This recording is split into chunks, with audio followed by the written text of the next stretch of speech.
Bueno, seguimos en donde estamos. Te podés comunicar a esta producción al 095-007703. Estamos en nuestra web libertas.uy, también en la web de la radio, que es radionacional.com.uy. Radionacional.com.uy. Seguimos saliendo por web, ¿verdad, Maxi? Todavía al aire no, por el inconveniente que hemos tenido, lamentablemente. Después vamos a hablar de ese tema, ¿no? Esa especie de, parecería de sabotaje, de robo al cableado del transmisor central.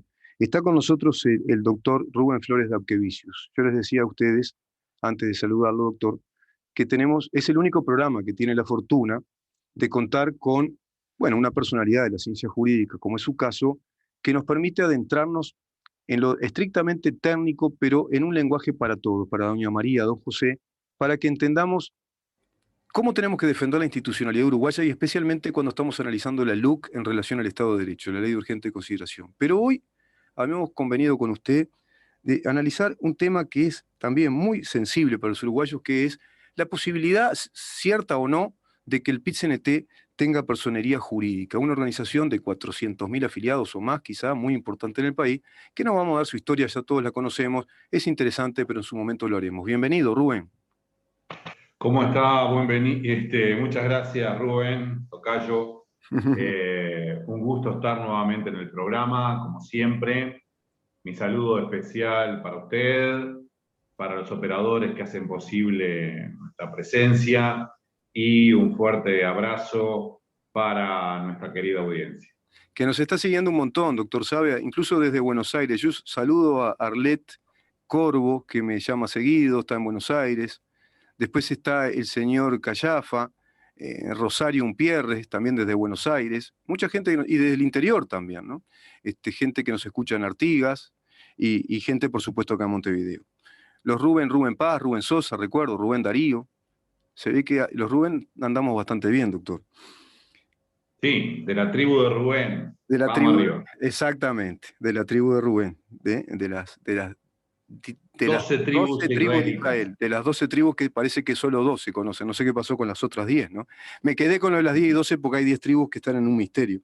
Doctor, bueno, el tema de la personería jurídica del PIT-CNT, vemos que es una organización de una magnitud enorme, de mucha importancia, de mucha incidencia en la vida del país, en todo sentido, en la vida laboral, en la vida económica, en la vida cultural del país, pero no tiene personería jurídica.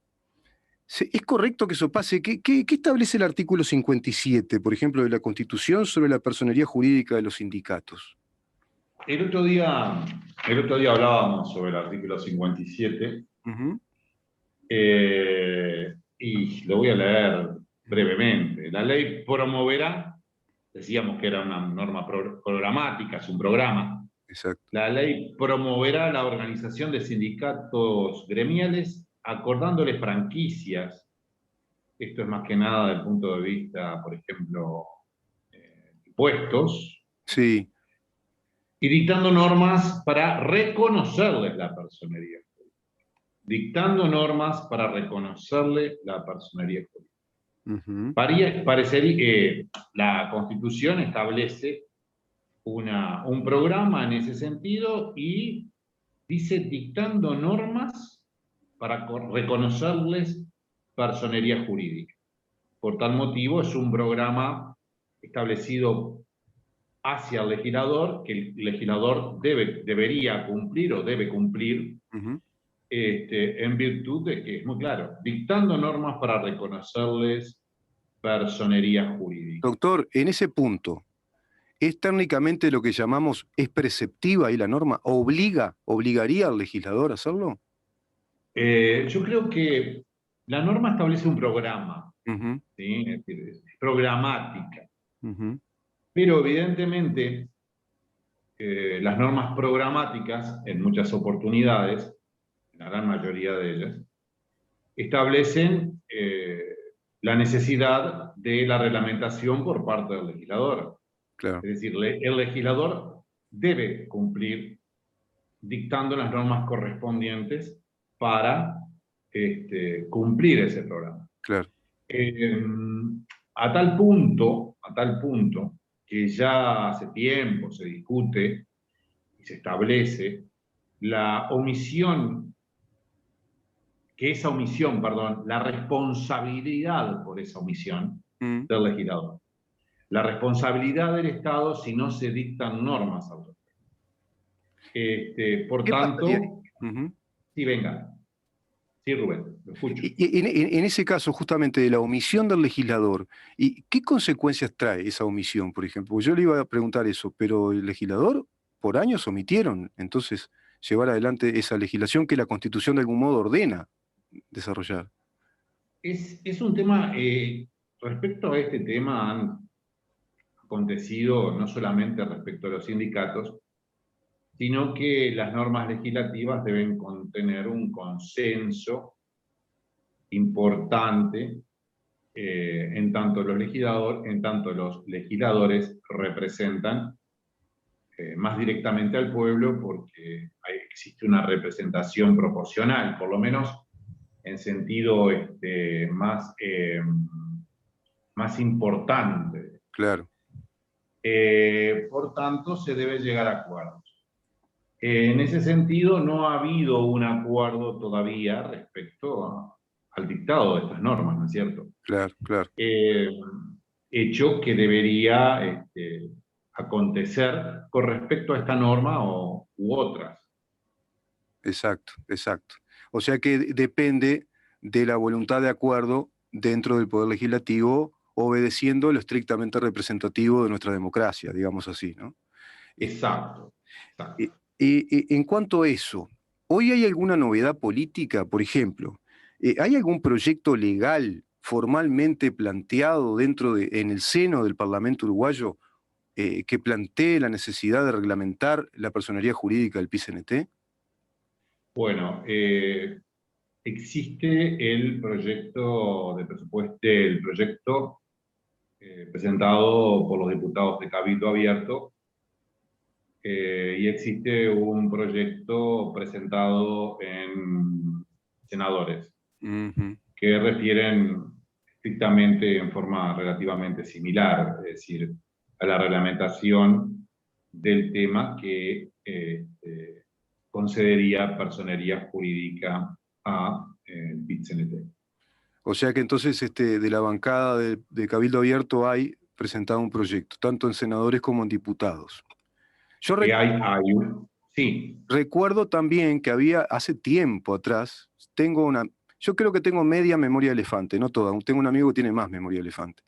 Pero recuerdo que la senadora Gabriela Bianchi había planteado que ella estaba formulando un proyecto también por el tema de la personería jurídica del PIT-CNT. No sé en qué quedó eso, pero bueno, no viene al caso. Pero hay como un antecedente también ahí parlamentario de la senadora que venía planteando la necesidad de la personería jurídica de una organización de esta magnitud. Pero lo cierto es, como usted dice, que hay un proyecto entonces presentado por Cabildo Abierto.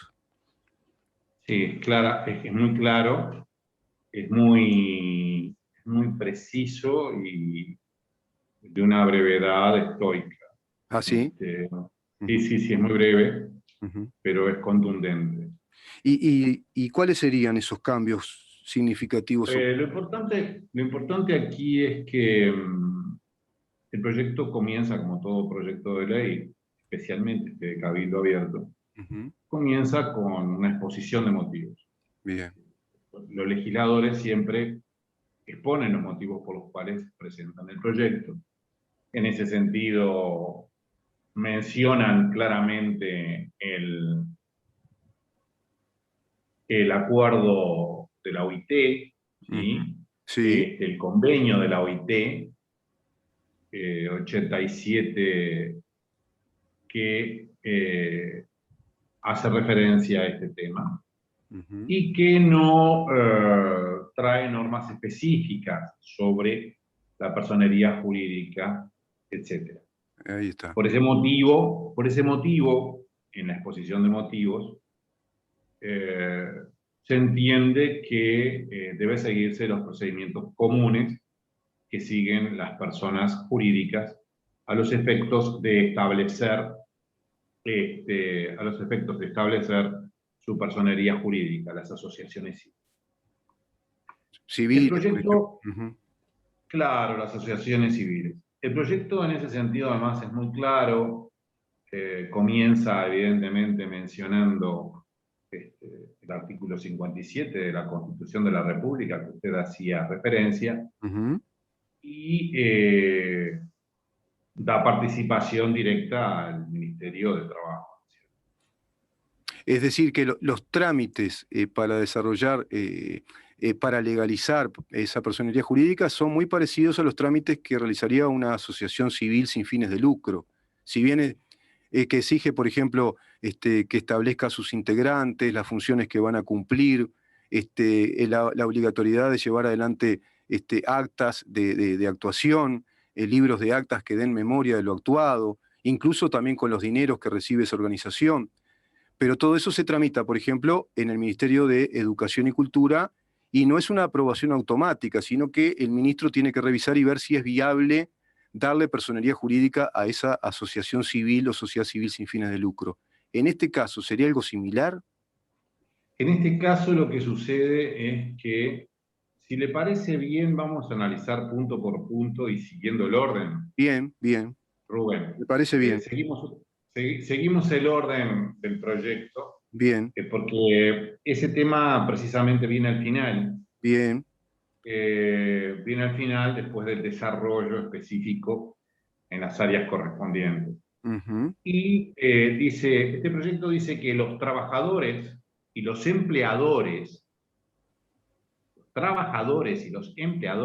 Sí. es decir, las organizaciones de empleadores también, tienen el derecho de asociarse. Está hablando claramente del derecho a asociarse, que todos conocemos muy bien. Exacto. Así también el derecho de reunión, que hace poco fue reglamentado parcialmente por el tema del coronavirus por un periodo limitado de tiempo. Artículo 38. Sí, está en el artículo 38 y 39 de la Constitución de la República, que los tengo aquí enfrente, que no los voy a leer para no hacer extensa en tema, esta nota en un tema que no viene al caso.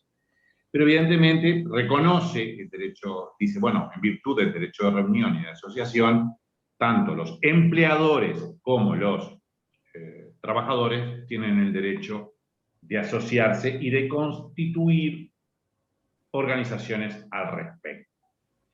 Para ello, deben aprobar un estatuto escrito para su funcionamiento. Bien. Eso es lo primero que dice, es muy claro, no agrega nada extraordinario, pero siguiendo el orden, para que nuestra audiencia lo vaya viendo en orden. Claro. Todo comienza por el comienzo, aunque parezca una redundancia, es así. Es así, sí. Es así, todo comienza por el comienzo. Aprobar los estatutos. Para la aprobación de los estatutos, ¿qué debe aplicarse? Debe aplicarse una democracia interna. Ahí está. Fundamental. Democracia interna. Ya entramos acá. Claro. Democracia interna. Democracia interna en base a los principios de la Constitución uruguaya. En ese sentido, dice que debe haber, primero, separación de poderes. La Constitución uruguaya establece la separación de poderes. Exacto. Un órgano ejecutivo, directivo, un órgano legislativo, una asamblea. Claro. Y un órgano de contralor de la gestión. La elección, en todo caso, debe ajustarse a nuestra Constitución, a los principios establecidos en nuestra Constitución. El régimen general electoral que tenemos, por ejemplo. Exacto. En ese sentido, dice que se debe hacer la elección mediante un voto directo, universal y secreto. Yo hago pausas para destacar el... Sí, muy importante. Esta parte es muy importante. Esta parte es muy importante. Entonces es decir, se constituye de tal manera, mediante un principio de separación de poderes, con una democracia directa en la elección de las personas. Bien. Y mediante un voto directo, universal y secreto. Secreto. Perfecto. Con la participación de una comisión electoral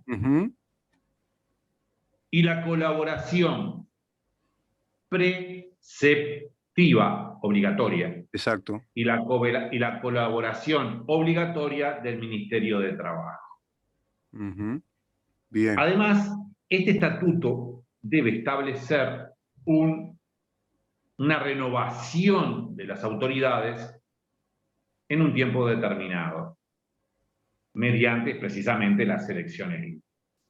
Eso es importante para que no se constituyan burocracias sindicales. Claro. Burocracias sindicales, repeticiones de personas que están demasiado tiempo en la dirección, etcétera, sin perjuicio de que cada sindicato y cada federación de sindicatos, el PIT-CNT es una federación de sindicatos. Sí, claro. Cada sindicato y cada federación de sindicatos establecerá lo que le parezca bien en ese sentido, es decir, tienen autonomía. Por ejemplo, sí, tiene su autonomía, digo. Incluso autarquía, claro. Incluso autarquía, tienen la posibilidad de autogobernar sus formas, por ejemplo, electorales, los tiempos electorales.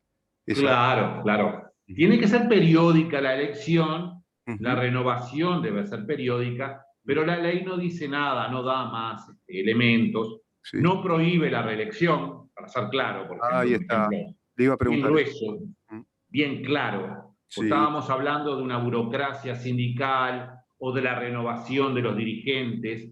Entonces yo les decía, bueno, eso es esencialmente materia del estatuto, en lo que tiene que ver especialmente, por ejemplo, con la duración de los mandatos, de los representantes, con la posibilidad de reelecciones, etc. Claro. Aquí vemos el centro del proyecto. Es decir, no voy a repetir. Estatuto, democracia directa, elecciones secretas, directas,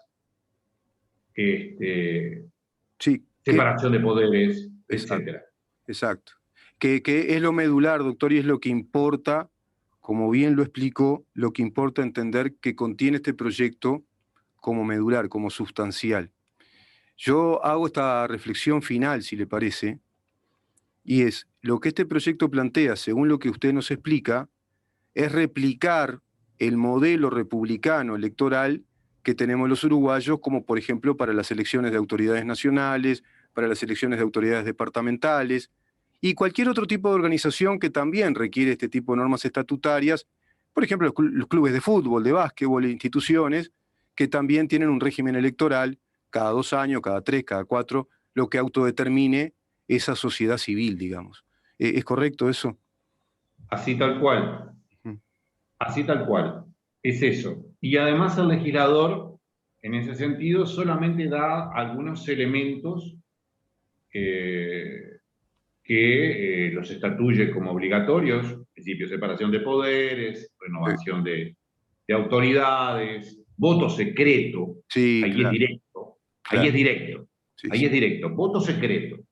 Pero deja, como corresponde a cada organización, que precisamente se organice. Claro, claro. Es decir, si quiere establecer un secretariado ejecutivo con 11 miembros, serán 11 miembros, serán 9, durarán 5 años en el cargo, podrán ser reelegidos, etcétera, etcétera. O sea, eso es órbita de la organización correspondiente. Y repito, sea de los empleadores o de los trabajadores. Perfecto, perfecto, doctor. Es decir, que el proyecto está absolutamente ajustado a los principios constitucionales. Por un lado, replica el modelo electoral que la Constitución establece, el modelo republicano, es decir, separación de poderes, una organización interna con separación de poderes, un régimen electoral exactamente igual al que todos los uruguayos llevamos adelante en todos los órdenes de la vida nacional, el voto directo, universal y secreto. Y por otra parte, creo interpretar correctamente que da esa libertad que también está preceptuada por la Constitución, que es la libertad de asociación, organización, que queda de manifiesto en ese caso que usted dice. Les da la libertad de autodeterminar sus formas electorales y de conformación de autoridades.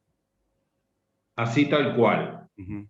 La norma después, el proyecto de ley presentado, continúa regulando el tema y ya va a cuestiones más de detalle, pero que no son tan relevantes como lo que acabo de decir. Por eso seré muy breve. Bien, bien. Evidentemente, el estatuto debe contener el nombre de la organización, el domicilio, los órganos que lo integran, ¿sí? El órgano ejecutivo, el deliberativo, etc.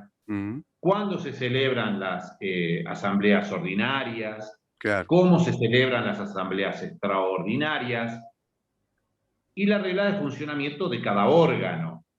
Es decir, del secretariado ejecutivo, es decir, los quórum, cómo deben convocarse, en fin, etcétera. Debe contener eso como lo contiene cualquier estatuto de cualquier asociación civil. Totalmente, totalmente. Y después ingresan un tema, que sí me interesa detenerme un poco. A ver. Después dice, el estatuto debe establecer los requisitos que debe cumplir cada afiliado para ser tal, para afiliarse, y para desafiliarse. Asimismo, o sea, ¿qué requisitos tengo que tener para afiliarme y qué requisitos tengo que tener para desafiliarme o cumplir? Perfecto. Por ejemplo, si me voy a desafiliar, estar al día en el pago de la cuota sindical, dar un preaviso de 60 días, en fin, lo que se establezca. Asimismo, dice que el estatuto debe tener las condiciones que el sujeto, que la persona, que el afiliado, debe tener para ser elector y elegible. Es decir, si usted se afilia a un club de fútbol, por ejemplo, se hace socio de un club de fútbol, es lo normal que no inmediatamente le den el derecho del voto, sino que tiene que tener una determinada antigüedad. Exacto. Es lo lógico. Es lo lógico, sí. Es lo lógico. Y eso para votar. Y mayor aún, puede ser mayor aún, esa antigüedad debe existir para que usted sea elegible. Exacto. Mayor antigüedad para ser elegible, cierta antigüedad para poder votar. Claro. Y continúa el proyecto en un tema muy interesante, que es cuáles son los medios, debe establecer el estatuto, cuáles son los medios de financiación de la organización. Otro punto importante. Es un punto importante, es decir, cómo se financia la organización y las formas, 2 puntos, de contralor de los afiliados. Claro. Sobre el destino de los recursos. Exacto. Es decir, yo soy un afiliado, ¿cómo controlo cómo se usan los recursos de mi gremio de empleador o de mi gremio de trabajador? Exacto. Claro. Medios de financiación. ¿Cuáles son los medios de financiación?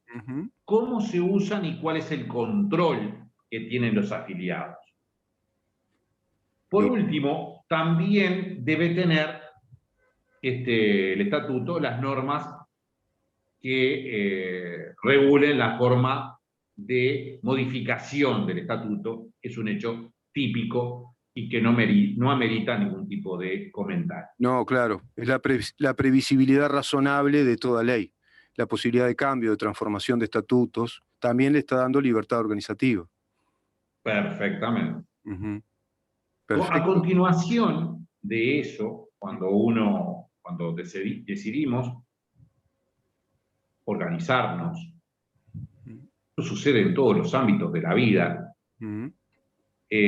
Cuando decidimos organizarnos, crear una asociación de padres o club de baby fútbol, o de baby fútbol. Sí, sí, sí. Está bien de baby fútbol igual, doctor. Es más criollo. Sí, sí, sí, sí, a criollo. Sí, Sí, sí. claro. Lo que hacemos es el estatuto. Pues bien, hay que hacer un trámite luego. Claro. El trámite, y ahora sí ingresamos en aquella pregunta que usted me había realizado, el trámite se realiza ante el Ministerio de Trabajo y Seguridad Social. Perfecto. El estatuto debe ser presentado ante el Ministerio de Trabajo y Seguridad Social, claro, y estableciéndose un domicilio a los efectos de que el Ministerio se comunique con ustedes, es evidente. Claro. Sí, sí. Los miembros integrantes que presentan el proyecto. Claro, los representantes primarios, digámosle así. Exacto. Esta obligación de presentar los estatutos comprende a todas las organizaciones, las que se creen y las ya creadas. Exacto. O sea que, por ejemplo, si la organización el sindicato de panaderos, por decir algo, no tiene estatuto, yo no lo sé si lo tiene, digo, es un ejemplo. Sí, claro. Si no tiene estatuto, tiene que hacer un estatuto y tiene que presentar. Bien. Si lo tiene, lo debe presentar también ante el ministerio. Claro. Lo mismo sucede, por supuesto, siempre con los empleadores. Igual, exactamente igual. Es igual. Es igual. Sí, sí. El ministerio tiene un plazo para verificar que se cumplan las condiciones que enunciamos precedentemente. Exacto. Es Si decir, se que el ajustan estatuto, a la ley. Claro, que se ajusten a la ley, que el estatuto haya sido votado democráticamente, que De modo establezca el voto. representativo, claro. Exacto, los órganos. Tiene un plazo de 10 días hábiles para verificar la situación. Perfecto. Y entonces aquí se abre una opción. Sí. Como en todo lo que sucede en el derecho administrativo. El Ministerio de Trabajo podrá hacer lugar o no lugar a esta solicitud. O sea, emite un dictamen haciendo lugar o no. O no. Si dicta un dictamen que no hace lugar, porque entiende que no se cumplen los elementos establecidos en la ley, debe dar vista a los representantes. Perfecto. La vista es por 10 días hábiles y permite a los representantes ajustarse a lo que le señala el ministerio. Claro. O recurrir el acto. Ahí está. O sea, recurrir el acto mediante los recursos administrativos establecidos en la Constitución de la República. Perfecto. O corrigen los aspectos que le indica el ministerio, o directamente recurren la no aprobación, digamos. La no aprobación, porque entienden que el dictamen es incorrecto. Seguro, sí, puede pasar, claro. Esgrimen sus agravios. Es decir, exacto. ¿por qué no? Porque no es correcto. Así que entonces allí se abre esa opción. Se les da vista, se puede aprobar o se puede denegar, y si se deniega, se concede vista. Al concederse vista, los representantes pueden acceder a lo que le dice el ministerio o pueden recurrir. Perfecto. Si se hace lugar a la solicitud, la organización adquiere la personería jurídica. Existe como persona ante el Estado. Exactamente. Adquiere la personería jurídica. Una vez que hayan transcurrido 10 días hábiles luego de la publicación de la resolución del ministerio. Ahí está. En Diario Oficial. Entonces, Perdón. Se publica en el diario oficial, todo ese trámite que ocurre en todos los trámites por lo general, ¿no? Una vez dada la aprobación. Exactamente. La organización de empleadores o de empleados debe comunicar al ministerio cada vez que realice una modificación a sus estatutos, que es algo normal, sucede en todo, en todas las asociaciones civiles. Sí. Y punto. Sí. Finalizó el proyecto. Ingresan al régimen general de la organización de todas las sociedades civiles del país y replica el modelo republicano-democrático que tenemos como país. Es eso. Sin lugar a dudas. Doctor, sin lugar a dudas. Sí.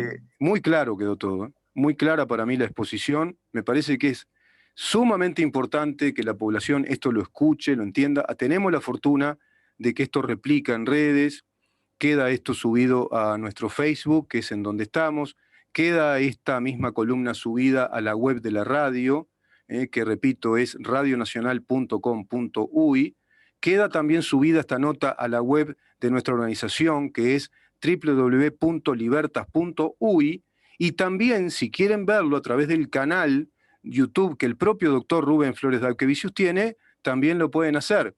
¿Cómo se llama el canal de YouTube del doctor Rubén Flores Dapkevicius? Yo se lo digo, no necesito preguntarle, me hago el crack. Se llama Rubén Flores Dapkevicius. Muy original. Es correcto. Doctor, muchísimas gracias.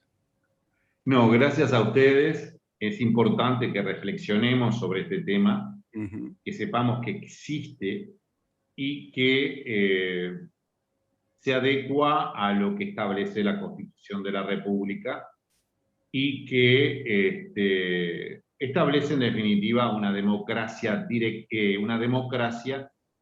y una organización que es normal en la sociedad. Exacto, doctor. Y que se hace responsable ante el Estado rindiendo cuenta de sus actuaciones y también de sus financiaciones, como lo hacemos todos. Eso es muy importante. Muy importante. Eso es muy importante. Yo también le digo a todos que, claro, porque la gente va conociendo, el programa empezó hace poco este año, esta columna la va descubriendo mucha gente, afortunadamente, que pueden también hacer sus consultas y a medida que las vayan haciendo, también el doctor puede evacuar esas consultas. De pronto puede pasar que muchos esta nota la ven después, ahora no tuvieron tiempo, se enteran a través de un amigo, una amiga, la esposa, quien fuere, y de pronto surgen preguntas, me parece a mí que sería interesante, si las tenemos, también traerlas para la próxima columna de jueves y por lo menos brevemente al comienzo de la nota evacuar algún tipo de dudas que puedan surgir respecto a estos temas que estamos tratando con usted. No sé qué le parece eso, doctor. A mí me parece perfecto, nosotros estamos a disposición de nuestros oyentes a los efectos de contestar las preguntas que estimen del caso para que el hecho, si en algún momento les causó alguna duda, quede aún más claro. Claro. Nuestra intención es la difusión de determinados temas y ello es lo que en definitiva imprime la óptica del canal y la finalidad del canal, o sea, la finalidad de la radio, del programa. Sí, sin duda. Lo que justifica esta tarea, la fundamenta, es esa actividad pedagógica que de su parte es la que realmente está funcionando en este tema. Yo simplemente acá oficio como periodista divulgándolo, transmitiéndolo a la opinión pública, porque son temas de vital importancia para todos los uruguayos, de vital importancia. Seguramente después por mi cuenta va a correr algún comentario como a modo de una reflexión de lo que usted dijo, por la importancia que todo esto implica para la sociedad uruguaya, las consecuencias digamos, una organización que va a funcionar de manera muy distinta a lo que hoy conocemos y que va a tener un conjunto de responsabilidades y de controles que hoy no las tenemos los uruguayos respecto tanto a los empleadores como a los empleados. Y me parece que es un proyecto, creo yo, muy, muy oportuno en este momento del país. Pero eso corre por cuenta de quien les habla el periodismo y corre por mi cuenta. El aspecto estrictamente científico, jurídico, tenemos, repito, la fortuna de contar con el doctor Rubén Flores Dapkevicius, que es muy claro en sus exposiciones, muy didáctico, ahí está la calidad docente, evidentemente que hace años practica esa experticia docente, que también la pueden experimentar yendo a su propio canal YouTube. porque ahí van a tener de pronto explicaciones muy interesantes de temas que vamos tratando acá en cuestión de 8, 12, 10 minutos, y es muy interesante. Doctor, yo le agradezco una vez más y bueno, lo convoco. No sé si decirle lo comprometo porque suena como no muy democrático, pero sí le propongo, ¿le parece mejor? ¿Se acuerda que el tema, te doy una propuesta, pero esto no, por supuesto que era muy distinto, ¿no? La propuesta que el tipo hacía. Te ofrezco una propuesta a la cual no te podrás rehusar, le decía él a ella, pero en este caso sería... Sí, me acuerdo. ¿Se acuerda de ese tema? Me acuerdo. Le ofrezco una propuesta de la audiencia Académica. a la cual usted no se podrá rehusar. Ahí está. Muchas gracias, doctor. Perfecto. Yo le mando un saludo, un fuerte abrazo a usted, Rubén, a la producción, siempre tan atenciosa y con una gran experiencia en este tipo de cosas, que lo hace muy bien y hace todo muy cómodo para nosotros, que no se ven, pero están allí. El señor Maxi. Y Maxi, sí, Maxi. Un abrazo a Maxi. Y un abrazo a toda la audiencia y nos estamos encontrando el próximo jueves en otro tema relevante para la institucionalidad del país. Un abrazo. Un abrazo, doctor. Muchísimas gracias. El doctor Rubén Flores Dapkevicius, profesor de Derecho Constitucional, de Derecho Público, también de Derecho Informático. En su momento trataremos temas informáticos con él. Y bueno, directamente ustedes pueden ir a nuestro Facebook, en donde estamos, al propio canal YouTube, en un rato, ahora después se va a editar el material, pueden ingresar al canal YouTube Rubén Flores Dapkevicius, pueden ingresar a la web de nuestra radio, Radio Nacional, que es radionacional.com.uy, pueden ingresar a nuestra web de la organización periodística libertas.uy. Vamos a una tanda y rapidito, decía don Isidro Zácara, gran compañero de trabajo en años en Radio Rural con él, que Dios lo tenga bien protegido ya en su gloria, que decía rapidito, que se nos va un tiempito, y tiene que venir en un ratito, salió con rima, el doctor Álvaro Ronco, para hablar de lo que hoy prima. ¿Qué es lo que hoy prima? También salió con rima. Y bueno, este tema, pandemia y cómo nos tenemos que cuidar en este contexto pandemioso.